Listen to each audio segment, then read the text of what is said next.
Painters இறந்துட்டாங்க அப்படின்னா இன்ஸ்டன்ட்டாக அவங்க வீட்டுக்கு 10,000 வித்தின் ½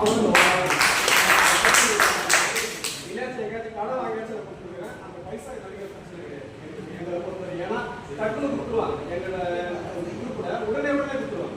ஏன்னா ஒரு கை தட்டினா சட்டம் வராது இல்லையா? ஸோ அதனால வந்து எங்கள் சைடில் இன்னைக்கு வரைக்கும் யாருக்கும் ஒரு ரூபா வாங்குறது கிடையாது. எங்கள் கை காசை போட்டு இப்போ இன்ஸ்டன்ட்டாக நான் கொடுக்கணும்னா கொடுத்துருவோம். எங்கள் தலைவர் வந்து டக்குன்னு அதுக்கான ஏற்பாடு பண்ணிடுவோம். இது வரைக்கும் அதனால தான் நாங்கள் இன்னைக்கு சுத்தமாக இருக்கணும். ஏதோ கடை கொடுத்து போயிட்டு இருக்கு. இது வரைக்கும் இல்லை அதுதான் சொல்றேன். இந்த உணவு கண்டிப்பாக எல்லாரும் இருக்கணும்னு நான் நினைக்கிறேன். நீங்க சொன்னீங்களா இந்த உணவு எல்லாருமே இருக்கணும். அது அந்த இம்யூனிட்டி யாருக்குமே கிடையாது. அந்த இம்யூனிட்டி வந்து அந்த மனிதனை செத்து போச்சு. அது மாதிரி ஐயா சொன்ன மாதிரி மீட் எடுக்கணும் சொன்ன மாதிரி அது நிறைய பேருக்கு இல்லை.